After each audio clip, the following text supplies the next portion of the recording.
Pericles and Athens by A.R. Burns. Oh, I had great light for a second and then it went away. Um, Pericles and Kimon. His own and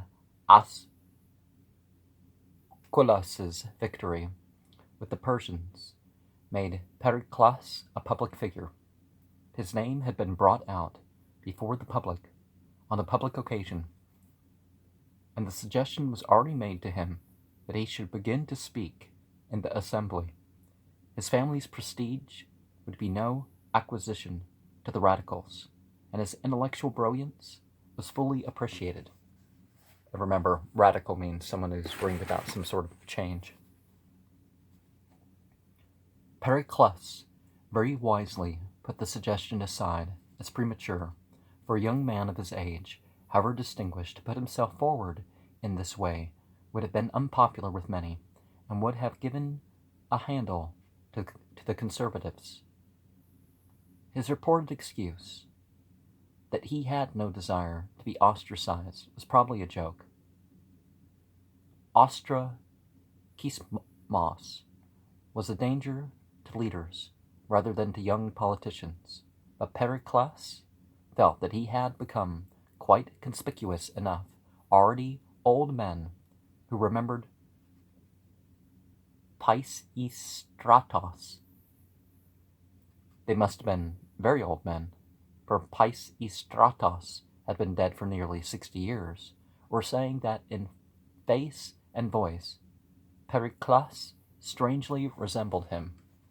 And, that's what they're doing in politics nowadays. It's not that somebody, if somebody reminds somebody of somebody, they must be for all the bad agendas that the other one, the person they're reminded of, was, or some ridiculous thing like that.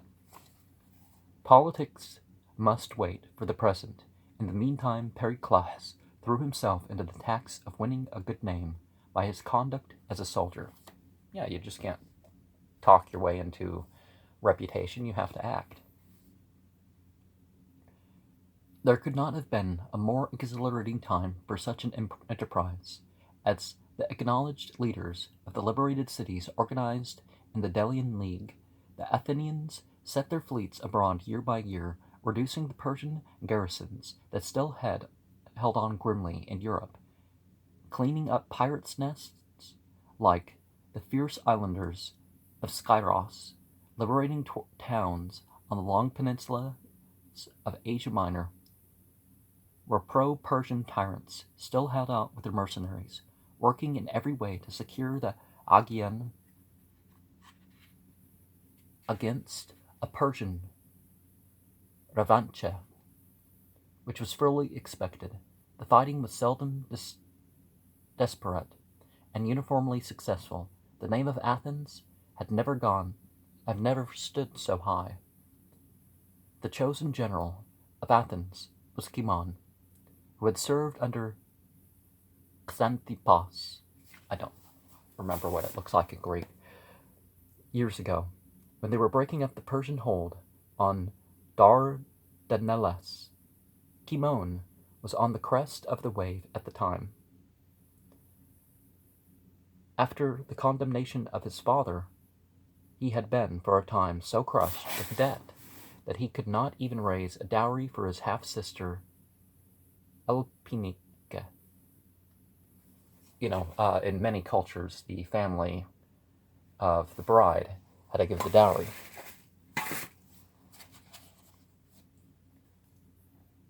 Rather than it being some sort of assurance for the bride, if the husband ran away, that she'd have something. Consequently, in ordinance with the Greek custom, he could not himself marry, so Elpinike stayed at home and kept house for her brother, giving rise to scandalous stories in the normal course of gossip. Kimon had avoided selling family lands, though sales of land were quite legal, but he was so beset with mortgages that he had seldom 2 silver pieces to rub together. From this position he was rescued by Callias the Rich, a long-sighted politician who, for love of Alpinica and no doubt also seeing that Kimon might have been a most valuable connection, married her undowered, and also paid off the debt outstanding for Miltiades' fine. Handsome, dashing, and popular, Kimon was also perhaps the best general ever produced by Athens, knowing that the general, well no doubt, also contributed still further, making these years for Pericles among the happiest in a life that knew much happiness. These summers, when he idled on the foredeck, talking with other volunteer marines, while the rowers and sails set the triremes at 6 knots, over through the shallows, and up beaches against enemies who always broke before the dreaded Athenians, or landed for the night at the little island harbors, and sampled the island wine. As the old song had it, to mortal man, first gift is health, the next is beauty, the third is wealth. Wealth that has no shame attends, the fourth is to be young among your friends. And that's been one of the great problems of how it's asking for your provision in terms of religion, health, wealth, and progeny, and friendship, and people look to these things as the main, rather than human development. This is what they're looking for, and this is where a lot of unhappiness comes from. It's not that you don't ask God for these things first and then seek them in your life through lawful means. It's, Lakshmi that's why Lakshmi is so popular, and the gospel prosperity is so popular. But if they're asking God, that's good, but they could do better. There were things that people added to the list in Pericles' circle to be well thought of in one city, and that one city itself should be prospering. Pericles had all these things. Pericles had time also to see the first rising shadow of certain problems that were to become crucial for the Delian League. The trouble was that the keen, efficient Athenians who had become inured to business-like habits during the training of the new navy and the Great Wall itself, found the Ionians and the islanders the Great War itself, found the Ionians and islanders chronically slow and unmilitary. To the island farmers, fishermen, and small traders, it seemed to matter very little if a contingent was a ship or two short of its quota, or arrived a little late at its rendezvous. If one was not quite ready on the day appointed, was not tomorrow also a day? But the Athenians took their stand on the covenant of the league. If a contingent was not duly forthcoming, their generals would send a trireme to find out why, and demand the balance in money to make up the agreed quota according to the assessment of Aristides. The allies resented these exactions and this insistence on punctuality, and found the Athenians' undisguised consciousness of superior efficiency none the more welcome from the fact that it was justified. Moreover, as the years passed, as the apparent imminence of the Persian danger receded, compulsory navy service became increasingly unpopular, and the question whether another campaign this year was really necessary was already asked. The intermittent friction, which is, alas, almost a normal feature of relations between allies, became exacerbated until throughout the Aegean the Athenians, though still admired, were generally unpopular. The enthusiasm of the early days waned rapidly. We find this with the Turkish Empire. When it became apparent to the people that they were fighting for land and that sort of stuff, they started losing ground and were facing a lot of internal criticism that these weren't just wars. You're just having people join the military to join the military, not to defend us or get anything good accomplished for other people, or, you know. So the war for its own sake is always a problem. Or just, being disciplined just to be disciplined, People kind of get sick of that. We should be disciplined, but got to be more cause-oriented than we're the disciplined ones, It was Kimon himself who pointed out a more excellent way. Allies who found it troublesome to produce their contingents regularly should be permitted, and even encouraged, to compound for the appropriate sum in money, paying it to the central treasury of the League at Delos. With this money, Athens herself would supply additional ships and allied sailors, if good enough, could serve aboard them for pay, alongside the men of Athens herself. Many of the small states whose contingent for a fleet of 200 sail and would be a fraction of trireme, i.e., who would have to produce one ship jointly or in rotation with neighbors. Compounded at once, and for a time everyone was satisfied that Athenians were able to maintain an increased navy out of the allies' contributions. Adventurous young men who were glad to serve could do so. The efficiency of League fleets was greatly increased, and the presidents and councillors of the petty townships returned to parish politics with the sigh of relief. Soon, only a few of the larger and more efficient contingents were still provided by allied states direct. So, the economic encouragement of the military can certainly keep up the situation, but something about the fact that you have mercenaries rather than, okay, we're a great country, we're established, so some of that's going to make its way back. Kimon was a brilliant soldier with political ideas, except for a genial conservatism, in what might well seem to him like the best of all possible worlds, and it is very unlikely that he foresaw the consequences to which his policy would lead. When Pericles was about 25, the League was faced with its first major crisis.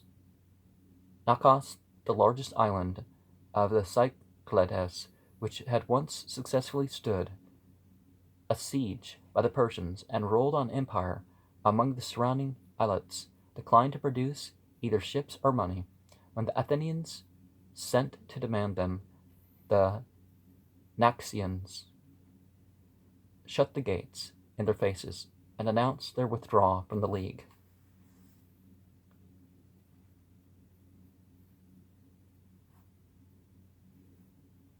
Legally, the Naxians were in the wrong.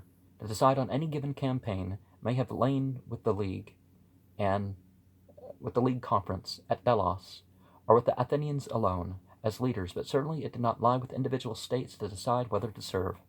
The covenant of the League envisaged war with Persia as a normal state of affairs, at least as long as Persia claimed overship over any Greek cities, and the Persian king had not yet abated any of his claims, but indeed it was indeed only commitments elsewhere in his vast empire that had prevented him from making any serious military effort in the west since 479 BCE, in which year the withdrawal of Xerxes and a great part of his field army had been caused not by the naval defeat at Salamis, but chiefly by the revolt of Babylon.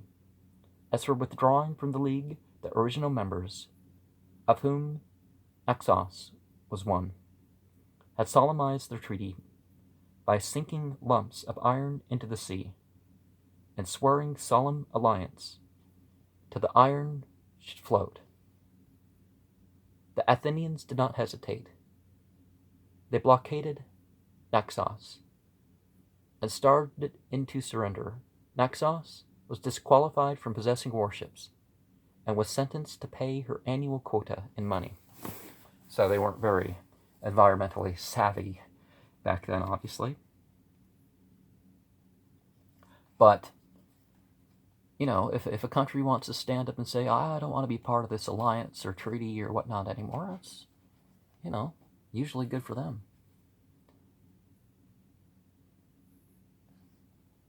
Especially, it's like, well, why do we have to continue the war if they're kind of not making their way this way anymore? There seems to have been other similar withdrawals by minor members, perhaps in the hopes that the Athenians would not trouble to coerce them. But the Athenians did trouble. Whatever legal position there was some shaking of heads among conservatives at Athens over this coercion of free Greek republics. It was at least repugnant to Greek political ideals. But probably fewer Athenians doubted the step at the time than in after years. Pericles was not among the doubters. To him it was clear that there had never been a city like Athens, and that Athens' right, destiny, and duty was to lead others. Athens had much to teach the Greek world. Had not Argos, when Themistocles had resided in exile, already imitated every feature of the Athenian democracy? And meanwhile it was a first duty to smite the Persian. Probably, in the following year, a league fleet of 200 sailed under Kimon, heavy galleys carrying no less than 40 armored marines apiece on deck, assembled at Cnidos in the southeast Aegean, and sailed for the Levant.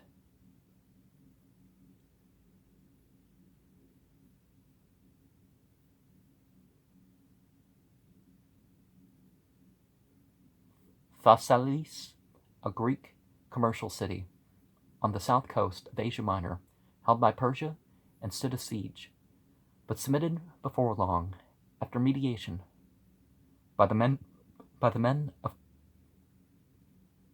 Chios, who were old commercial associates.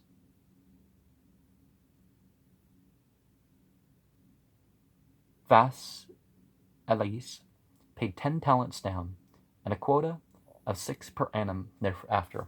So isn't a talent like basically like a 50-kilo weight or something like that? The fleet sailed on eastward. Kimon had intelligence of a Persian fleet concentrating at the river Eurymedon,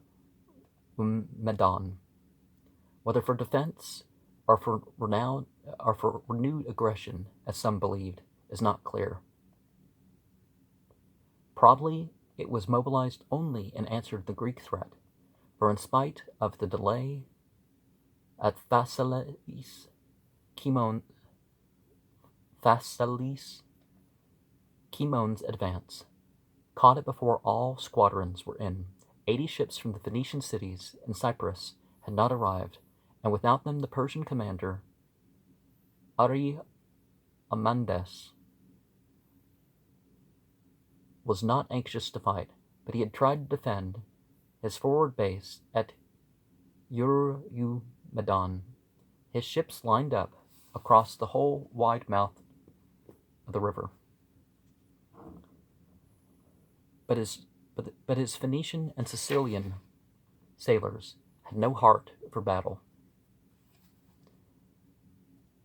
When the Greeks, with magnificent elan, swept in to attack, they gave way at once, and fled for refuge to their stockaded lines, held by Persian troops on shore.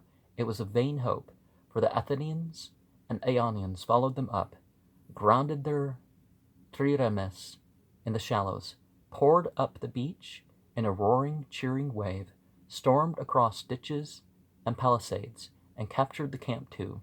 Despite brave resistance by the Persians, it was a total and complete destruction, and Kimon followed it up by putting to sea again, with men on his leading galleys, dressed in Persian uniforms, and catching and destroying the 80 ships from Cyprus with nearly all their crews, and it was the greatest and proudest achievements in the Delian League. My stomach's getting rumbly. How much time is left in the video? I may have to make this into 2 videos. Between campaigns, Greek armies always went home for the winter, except in the cause of sieges, for which the Athenian armies were becoming famous. So Pericles had no lack of opportunity to see his friends and keep his finger on political pulses. It is said to have been as early as 469 that his voice with those overtones that reminded the old men of Pisistratos was first heard in the assembly. The advanced Democrats, on whose side he spoke, were still in a minority, though their leader, Ephialtes, a man poor but incorruptible, was working hard to restore their fortunes year after year. When generals or archons gave account of their actions according to the law of Solon, Ephialtes took the lead in asking awkward questions and pressing for a condemnation if he deemed it just. Other men might be persuaded, for consideration, to suppress charges or not to press them too hard, but not Ephialtes. He was indeed a role. Oh, his indeed was a role which came to be expected of an Athenian popular leader, a useful and unnecessary function in the Commonwealth, but not one likely to be popular in influential circles. Ephialtes already had several convictions to his name, especially of archons, the well-to-do mediocrities, who staffed these offenses under a system of drawing lots among 500 candidates, were by no means always proof against the temptations attaching to their still important positions. The survivors, entrenched in the council of Areopagus, hated Ephialtes bitterly. The conservatives' greatest asset was the prestige and popularity of Kimon, a princely wealth. Now that his family estates were unencumbered, the richer still, from personal spoils of war and from the presents showered upon even the most uncorrupt general abroad. Kimon was also debonair, approachable, generous, and open-handed. He kept open house to all members of his ward at Lacia Day. His orchards and vineyards were unfenced, that passers-by might help themselves. With his own wealth and the sums which he paid in the treasury from spoils of war, and whose disposal his voice naturally carried weight with the assembly, he and his contemporaries began that beatification of Athens, which Pericles was to continue. Pysianax, a connection of the Leonidae, built what was later known as a painted colonnade, which became the seat of judgment of the king. Leagros, the handsome, restored the altar of the 12 gods. In the marketplace, the council house was rebuilt. The south wall of the Acropolis was completed, and Kimon planted plane trees round the marketplace and laid out the shady and well-watered park at the grove of Academos, where Plato was to teach his friends 100 years later. Ephialtes' aim, above all, was to deprive the irresponsible Areopagus, irresponsible in that his members held office for life, of those far-reaching judicial functions for which, except in cases of homicide, there was no statutory sanction. Until the people itself resumed these lost functions, so he would have put it, there could never be a real people state in the sense at which Themistocles had understood it. The end was not yet. For prosecutions of ex-archons, were paving the way. Certainly things were moving. Well, certainly the function of government is not to sit there and collect taxes and redistribute among the rich. It's to accomplish public works and prosecute more than just like killings and stuff. But one sign of the times was in the field of poetry. Ascylus in 468 BCE lost the prize for tragedy to the 27-year-old Sophocles. There was the great excitement over the decision. In fact, the judges are said to have committed their functions honoris causa into the hands of Kimon and other generals, home triumphant, perhaps from the siege of Naxos, the natural sequel to the Eurymedon would have been a campaign to liberate Greek Cyprus, but it was not to be. In 465 BCE, there was again trouble in the Aegean, this time in the north. Athens was projecting a colony at 9 ways on the Strymon above Ion, in the gold mining country. This brought her into conflict with the formidable neighboring Thracians, with Macedonia, still a half-civilized and unstable feudal kingdom, and with the Greeks of Thasos, a powerful island state, who had long exploited gold deposits and trade with the natives at great profit to themselves. Thasos withdrew from the league and prepared for resistance. This was war in earnest. Thasos was a more serious opponent than Naxos, and even attempted naval operations, probably attack the great convoy bringing up troops against the island. But Kimon, with a covering fleet, swept the Thasians from the sea, with the loss of 33 galleys, and the landing was effected. The Thasians sent off a secret appeal to Sparta as the old leader of Greece, bringing her to save Thasos and put an end to Athenian aggression by attacking Attica herself. Kimon drew his blockading lines round Thasos town, and at the same time, no less than 10,000 Athenians and league colonists under Leagros descended upon 9 ways and made preparations to settle there. There seemed also to have been successful operations against Macedonia, and some of the troops indulged in wild dreams of conquering the whole country. But Kimon, to their disgust and bewilderment, broke off the campaign. He may have had bad news from further east that gave him pause, for the colony at 9 ways met with disaster. Leagros, trying to strike a decisive blow at the Thracians who were harassing the place, pushed imprudently inward.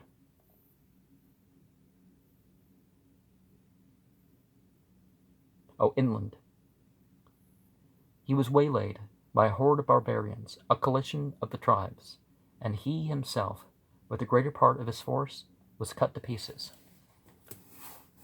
Yeah, don't mess with people's trade, and certainly don't go to war, because I like their resources over there, so I'm going to...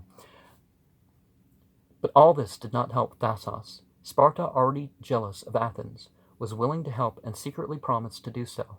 But before she had made any overt move, she was visited by disaster. An earthquake demolished almost every house in the town, and there was tremendous loss of life, and immediately the flame of a serf revolt, perhaps already going on a guerrilla scale in the mountains, spread from end to end of her territories.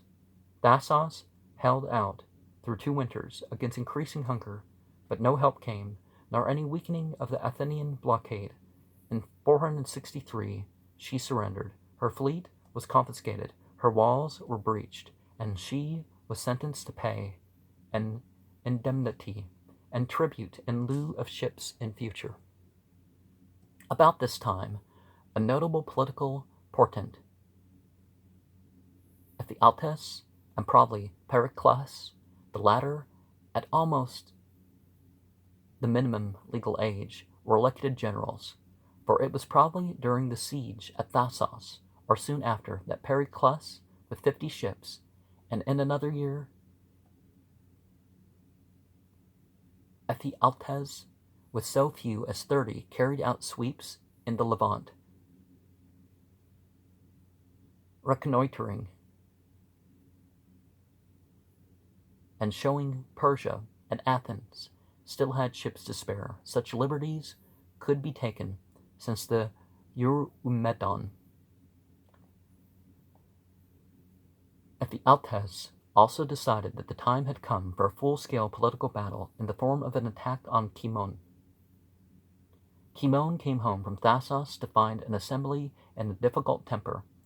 He had dealt with the revolt, but the disaster at Thrace and withdrawn from Macedonia meant failure on a wider issue. The Democrats impeached him on the charge of accepting bribes from King Alexander of Macedon, and called upon Pericles, who no doubt had served in the campaign, to take part in the attack. Unwillingly enough, Pericles prepared to assail his old friend and general. While the case was pending, Pericles was told that there was a woman at his door wishing to speak with him. Surprised, for he was well known as a Seriox.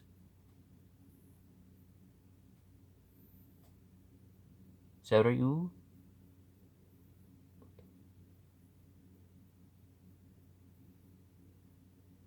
Seriou? I don't know how. I think it's French. Serieaux.